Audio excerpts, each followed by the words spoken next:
Hello కుషికేమ్ James, how are you all? ఈ రోజు నేను మీ ముందుకి అటామిక్ స్ట్రక్చర్ కి సంబంధించిన ఒక ఇంట్రెస్టింగ్ క్వశ్చన్ తో అయితే వచ్చేసాను. ఒకసారి క్వశ్చన్ చదివేద్దాం చూడండి. Consider the following wave. ఈ వేవ్ ని తీసుకోమంటున్నాడు.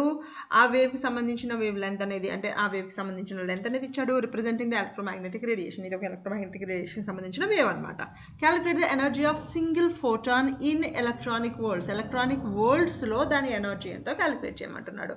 సో ఇది క్యాలిక్యులేట్ చేయాలి అంటే ముందు వాడు ఇచ్చిన క్వశ్చన్ చిన్న ట్రిక్కీ ఉంది. అది మనకి అర్థమైతే క్యాలిక్యులేట్ చేయగలం. అయితే మనకి ఎనర్జీ క్యాలిక్యులేట్ చేయమంటున్నాడు కాబట్టి ఎనర్జీకి సంబంధించిన ఫార్ములా రాస్తున్నాను. E = hc/λ. లాంబ్డా అంటే ఏంటి? మనకి వేవ్ లెంత్ అనమాట.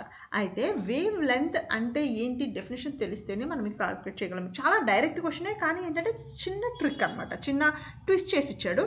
సో ఇక్కడ చూడండి, మనకి ఈ వేవ్ ఇక్కడ నుంచి ఈ వేవ్ ఇక్కడ వరకు లెంత్ ఇచ్చాడు. ఎంత ఇచ్చాడు? 1.2 × 10³ నానోమీటర్స్ అనేది ఇచ్చాడు. అవునా? అయితే ఇది మనకు ఎన్ని వేవ్స్ అనేది క్వశ్చన్. అదేంటి టీచర్, అదేంటి మ్యామ్, ఎన్ని వేవ్స్ అంటే మనకి తెలుసు. వేవ్ అనేది ఎక్కడైనా సరే ఒక పాయింట్ నుంచి, ఏ పాయింట్ నుంచి అయితే స్టార్ట్ అయిందో ఆ పాయింట్ నుంచి మళ్ళీ అదే పాయింట్ వరకు వెళ్ళేంత వరకు ఉన్న డిస్టెన్స్ని, అంటే ఈ పాయింట్ నుంచి ఈ పాయింట్ వరకు ఉన్న డిస్టెన్స్. అదే నువ్వు ఇక్కడ నుంచి కనుక తీసుకుంటే ఇక్కడ నుంచి ఇక్కడ వరకు ఉన్న డిస్టెన్స్ని మాత్రమే మనము వేవ్ లెంత్ అంటాము. సో ఏ పాయింట్ దగ్గర నుండి స్టార్ట్ అయ్యావో మళ్ళీ నెక్స్ట్ వేవ్లో మళ్ళీ ఆ వేవ్ హైట్ వచ్చినప్పుడు ఈ పాయింట్ వరకు ఉన్న దీన్ని మాత్రమే మనము వేవ్ లెంత్ అంటాము. వాడు ఇచ్చింది మనకి వేవ్ లెంత్ ఇవ్వలేదు. 1.2 × 10³ నానోమీటర్స్ అనేది ఏమిచ్చాడు?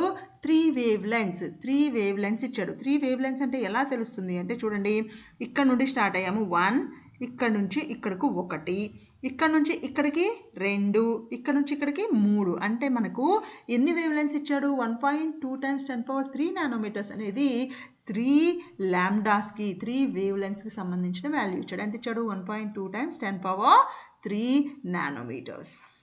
దీని నుంచి మనం లాంబ్డాని క్యాలిక్యులేట్ చేయాలి. ఈ ఒక్క లాజిక్ కనుక మీరు మిస్ అయితే వాడు ఇచ్చింది డైరెక్ట్ వేవ్ లెంత్ అనేసుకుని ఆ వేవ్ లెంత్ని మీరు ఫార్ములాలో సబ్స్టిట్యూట్ చేసేసి డైరెక్ట్ క్యాలిక్యులేషన్ చేస్తారు. అప్పుడు మీకు రాంగ్ ఆన్సర్ వస్తుంది. సో ఇటువంటి క్వశ్చన్స్ ఎప్పుడైనా సాల్వ్ చేసేటప్పుడు డైరెక్ట్గా ఇచ్చిన క్వశ్చన్ ఏంటి, ఆ ఇచ్చిన క్వశ్చన్లో ఏదైనా ట్విస్ట్ ఉందా, టర్న్ ఏదైనా ట్విస్ట్ చేసి ఇచ్చాడా అనేది మనం ఒకసారి చెక్ చేసుకోవాలన్నమాట. సో ఇప్పుడు నాకు లాంబ్డా వాల్యూ ఎంత వస్తుంది? 0.4 × 10³ నానోమీటర్స్. నేను దీన్ని 400 నానోమీటర్స్గా తీసుకోవచ్చు. ఓకేనా? సో ఇది లాంబ్డా వాల్యూ. నేను ఈలో డైరెక్ట్గా ఈ ఫార్ములాలో కనుక సబ్స్టిట్యూట్ చేస్తే E = hc/λ.